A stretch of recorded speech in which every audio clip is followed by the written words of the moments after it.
What is Sufism? ആത്മീയ ജീവിതത്തിനു പ്രാധാന്യം നൽകുകയും ആഡംബര ജീവിതത്തോട് വൈമുഖ്യം കാണിക്കുകയും ചെയ്തവരായിരുന്നു സൂഫികൾ. 11-ാം നൂറ്റാണ്ടിൽ മധ്യേഷ്യയിൽ നിന്നാണ് ഇവർ ഇന്ത്യയിലേക്ക് വന്നത്. ഇന്ത്യയുടെ വിവിധ ഭാഗങ്ങളിൽ സൂഫികൾ താമസമുറപ്പിച്ചു.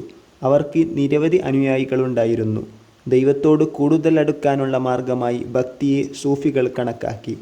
ഒരാൾ ദൈവത്തെ ശരിക്കും സ്നേഹിച്ചാൽ അയാൾ ദൈവത്തോടും ചുറ്റുമുള്ള മനുഷ്യരോടും അടുക്കുമെന്ന് സൂഫികൾ വിശ്വസിച്ചു. എല്ലാ മനുഷ്യരെയും ബഹുമാനിക്കണമെന്ന് അവർ പറയുകയും ചെയ്തു. സൂഫി ഗുരുവിനെ പീർ അഥവാ ഷെയ്ഖ് എന്നും അനുയായികളെ മുരീദ് എന്നും വിളിച്ചു. സൂഫികളുടെ താമസ സ്ഥലങ്ങളാണ് ഖാൻഖാഹുകൾ. ഇവ അന്നത്തെ സാമൂഹിക സാംസ്കാരിക ജീവിതത്തിൻ്റെ കേന്ദ്രങ്ങളായിരുന്നു. അജ്മീറിലെ ഖ്വാജ മഈനുദ്ദീൻ ചിസ്തി പ്രസിദ്ധ സൂഫി വര്യന്മാരിൽ ഒരാളായിരുന്നു.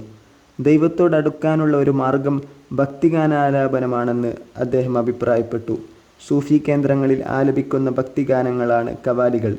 ഭരണാധികാരികളും പൊതുജനങ്ങളും ഒരുപോലെ ബഹുമാനിച്ചിരുന്ന സൂഫി വര്യനായിരുന്നു ഷെയ്ഖ് നിസാമുദ്ദീൻ ഔലിയ. ഡൽഹിയിലായിരുന്നു അദ്ദേഹത്തിൻ്റെ കേന്ദ്രം. സൽത്തനത്ത് കാലത്തും മുഗൾ കാലഘട്ടത്തിലും വിവിധ മതസ്ഥർക്കിടയിലും ബന്ധങ്ങളുടെ പാലങ്ങൾ തീർത്തത് സൂഫികളായിരുന്നു. സൂഫി വര്യന്മാരും അവരുടെ ചില സ്ഥലങ്ങളും പരിചയപ്പെടാം. ബാബ ഫരീദ്, അദ്ദേഹത്തിൻ്റെ കേന്ദ്രം അയോധ്യാനായിരുന്നു. സയ്യിദ് മുഹമ്മദ് ജേസറുദാസ്, അദ്ദേഹത്തിൻ്റെ കേന്ദ്രം ഗുൽബർഗയായിരുന്നു. ഷാ ആലം ബുഖാരി, അദ്ദേഹത്തിൻ്റെ കേന്ദ്രം ഗുജറാത്തായിരുന്നു. ബഹാഉദ്ദീൻ സക്കരിയ, അയാളുടെ കേന്ദ്രം മുൾത്താനായിരുന്നു.